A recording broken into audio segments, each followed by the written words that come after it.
नमस्कार मित्रांनो, मी डॉक्टर गणेश बोरकर। मागील जे 2 व्हिडिओ आपण बघितले असतील तर त्यालाच कनेक्टेड हा तिसरा व्हिडिओ आहे। तर मागच्या व्हिडिओमध्ये आपण बघितलं असेल, तुम्हाला आयडिया आलेली असेल की तुमचं शरीर प्रकृती असेल त्यानुसार जर तुमचा आहार असला तर तुम्हाला आरोग्य चांगलं राहण्यास मदत होते। तर प्रकृती म्हणजे काय तुमच्या लक्षात आलाच। मागच्या वेळेला मी सांगितलं असं की वात, पित्त आणि कफ या 3 प्रकृती असतात आणि त्याच्या मिक्सिंग होऊन वात, पित्त, कफ, पित्त, वात आणि वात, कफ अशा प्रकृती तयार झालेल्या असतात। मागचे व्हिडिओ बघितले असतील तर बघून घ्या। आणि मला तरी वाटतं की चॅनल सबस्क्राईब केलं तरच तुमचा फायदा होईल, कारण लिंक लागली तरच या नॉलेजचा फायदा आहे, अन्यथा काही एक व्हिडिओ बघून तर काही कळणार नाही। तर आता त्याचा पुढचा पार्ट असा बघू आपण की वात, पित्त आणि कफ हे आपल्या शरीरात का महत्त्वाचे आहेत। तर हे 3 दोष म्हणून काम करतात आपल्या शरीरामध्ये। 3 दोष आहे आणि याचे आपल्या शरीरामध्ये फंक्शन असतात। तर पहिले आपण वाताचे गुणधर्म बघू। वात कसा असतो? वृक्ष असतो, खर असतो, लघु असतो। रघु, वृक्ष, खर असं वाताचे गुणधर्म आहेत। आणि या वाताच्या शीत असते आणि हे झाले वाताचे गुणधर्म। तुमचं पित्त कसं असते? तर पित्त हे तीक्ष्ण असते, उष्ण असते आणि द्रव असते आणि त्याला काय म्हटलं जातं की द्रव, तीक्ष्ण, उष्ण, लघु असते आणि विस्त्र असते, असे पित्ताचे गुणधर्म। आणि कफ, कफ कसा आहे? स्निग्ध आहे, गुरु आहे, श्लेष्ण आहे आणि मृत्स्न म्हणून आहे। यातलं आपण महत्त्वाचं लक्षात घ्या की कफ शीत आणि स्निग्ध आहे। म्हणजे काय? कफ काय? मेनली बॉडीला पुष्ट करणारा आणि पोषण करणारा दोष म्हणून मानला जातो। पित्त हा शरीरामध्ये पाचन करणारा दोष म्हणून मानला जातो आणि वात हा वहन किंवा चलन करणारा दोष म्हणून मानला जातो। तर वाताचं कार्य शरीरामध्ये काय असते? वहन असते। म्हणजे आपण श्वास घेतो ते वाताच्या क्रियेनं घेतो, श्वास सोडतो वाताच्या क्रियेनं सोडतो, आपला स्पर्श होतो तो वाताच्या क्रियेनं होतो, आपल्याला वेग येतात तर ते आपल्याला वाताच्या क्रियेमुळे येतात, ऐकायला येते वातामुळे येते। तर ही जी संवेदना होणे ह्या मोस्टली आपल्या शरीरामध्ये वाताच्या क्रियेनं होत असते। नंतर पचन, शरीरामध्ये आपण खाल्लेलं अन्न पचणे, ते पचल्याच्या नंतर त्याचं डायजेस्ट होऊन आपल्याला एनर्जी भेटणे आणि आपल्याला शरीरामध्ये त्याचे विविध लक्षणं असे समज त्वचेचा वर्ण हा पित्ताच्या याच्यामुळे दिसतो। त्वचेला वर्ण वगैरे जो असतो तो पित्त, नॉर्मल पित्त असलं तर वर्ण पण त्वचेला चांगला येतो। तर त्याच्यानंतर कफ, कफ म्हणजे काय की सुदिंग, कफाचं नेचर काय? सुदिंग, शरीरामध्ये सुदिंग करणे। त्यानंतर स्निग्धत्व, मार्दत्व ठेवणे शरीरामध्ये आणि पुष्टी वाढवणे, म्हणजे त्याचं बल वाढवणे। ज्या ज्या धातूमध्ये कफ असेल त्याचं ते बल वाढवते। हे दोष आपल्या शरीरामधून असे कार्य करतात। तर हे तुम्ही थोडक्यात समजून घ्या। विस्तृत केलं तर याचे भरपूर कार्य पण आहे आणि भरपूर त्याचे कमी अधिक असल्यामुळे काय काय इफेक्ट येतात ते पण भरपूर आहे। पण सध्याचं माझ्या हिशोबाने एवढंच भरपूर झालं की वात काय असतो शरीरामध्ये, पित्त काय असते आणि कफ काय असते।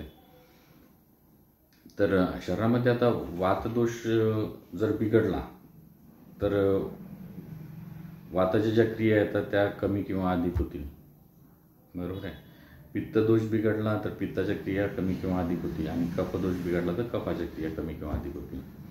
जसं वात हा वृक्ष सांगितलेलं, लघु सांगितलेलं आहे, तर तसंच मग वात वाढला की शरीरामध्ये लघुपणा जास्त येईल आणि वृक्षपणा जास्त येईल। पित्त वाढला तर शरीरामध्ये उष्णतेचं प्रमाण वाढेल आणि उष्णतेचे आजार जास्त होतील। कफ वाढला तर वजन वाढणार आणि श्वासाचे काही म्हणजे जे कफाचं स्थान हे मानलेलं आहे, चेस्ट म्हणजे छाती मानलेली आहे, उर मानलेले आहे, त्याच्यामध्ये कफाचे आजार जास्त होतील। तर मग यांना वाढवणारे त्या त्या गुणाचा तो आहार असतो, कमी जास्त करणारा किंवा वाढवणारा। तर मी जसं तुम्हाला सांगितलं की रसानुसार सांगितले मी तुम्हाला, रस काय असते आणि वीर्य काय असते, त्याच्यानुसार तो पदार्थ आहारातला तो घटक तुमचा वात वाढवणार किंवा कमी करणार, त्याच्या गुणानुसार तो आपल्या शरीरावर परिणाम करत असतो। आणि मग ज्या आहारातला तो पदार्थ जो शरीरावर त्याच्या स्वतःच्या गुणानुसार जो दोषावर परिणाम करणार असतो आणि त्या दोषानुसार मग आपल्या शरीरामध्ये त्याचं दोषाचं कार्य वाढणे किंवा कमी होत असते। तर पुन्हा मी एकदा लिंक लावण्याचा प्रयत्न करतो।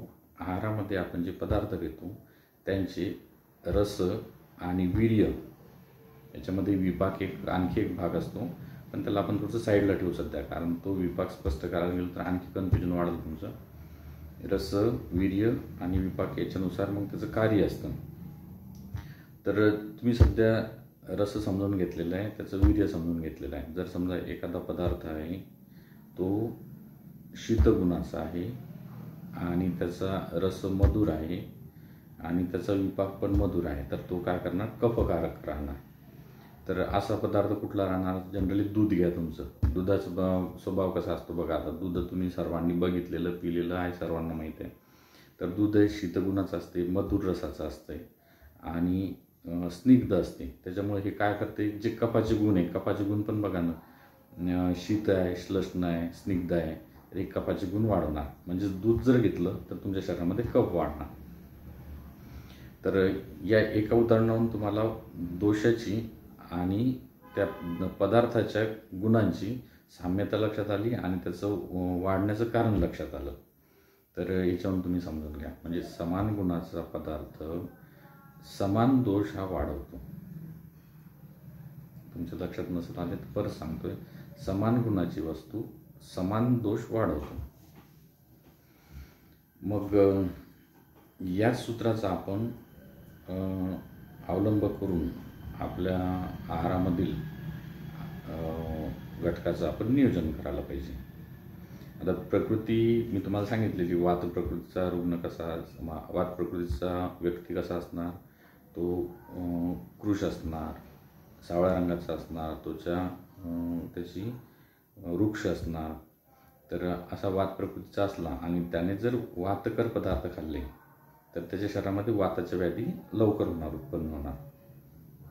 एखादा पित्त प्रकृतीचा व्यक्ती आहे, त्याच्यामध्ये त्याच्या शरीरामध्ये अगोदरच त्याला म्हणजे मध्यम याचा वजनाचा असतो तो, आणि त्याचं शरीरामध्ये उष्णतेचं प्रमाण जास्त असते, त्याला गरमी जास्त होणार.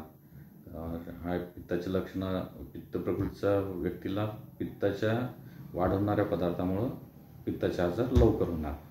आणि कफ प्रकृतीचा व्यक्ती कसा असणार, स्थूल असणार, त्वचा स्निग्ध असणार आणि शांत असणार.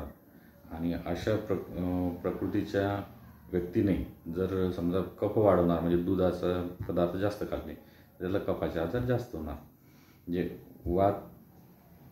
वात प्रकृती असणाऱ्या आणि वात वाढवणारे पदार्थ कमी खावे, पित्त प्रकृती असणाऱ्याने पित्त वाढवणारे पदार्थ कमी खावे आणि कफ प्रकृती असणाऱ्याने कफ वाढवणारे पदार्थ कमी खावे. हा परत एक सर्वसाधारण नियम समजून घ्या एकदा. मग आपली प्रकृती कशी असते, मिक्स असते. मिक्स म्हणजे कशी, वातपित्त आहे, कफपित्त आहे आणि वातकफ आहे. अशा मिक्स असतील तर याच्यामध्ये पण तरतम भाव असतात. वात जास्त आहे, कफ कमी आहे, कफ जास्त आहे, वात कमी आहे. तर मग या याचाही विचार करून आपण आणखी तरतम भावाने आपण आपल्या आहारातल्या घटकाचं नियोजन आपल्याला करता येत असते. वातपित्ताची जर असेल प्रकृती असलेला व्यक्ती असेल, त्यानं वात वाढवणारे म्हणजे वृक्ष पदार्थ कमी खाल्ले पाहिजे. तसेच उष्ण पदार्थ नाही खाल्ले पाहिजे, कारण त्याला पित्त पण आहे. तर मग अशा वातपित्ताच्या आजाराचा जर व्यक्ती असेल तर त्याला वाताचे आणि पित्ताचे आजार जास्त होतील. कफपित्ताचा असेल तर त्याला कफाचे आणि पित्ताचे आजार जास्त होतील. त्यानंतर वात कफाचा असेल तर वाताचे आणि कफाचे आजार जास्त होतील. तर ह्या प्रकृतीनुसार त्याचे आजार पण ठरलेले आहेत. तर आपण या प्रकृतीनुसार होणाऱ्या आजारावर पण चर्चा करणार आहोत आणि द्रव्याचे गुणधर्मावर तर मी येणारच आहे हळूहळू. पण सध्या तुम्ही एवढं जरी समजून घेतलं असेल की प्रकृतीचा आणि आहाराच्या गुणधर्माचा एक संबंध असतो, त्याच्यानुसार आपण आपला आहार घेणे महत्त्वाचं आहे. आजच्या व्हिडिओमध्ये एवढंच. नंतर असंच ज्ञान वाढवण्यासाठी मी रेग्युलर व्हिडिओ अपलोड करेन. धन्यवाद.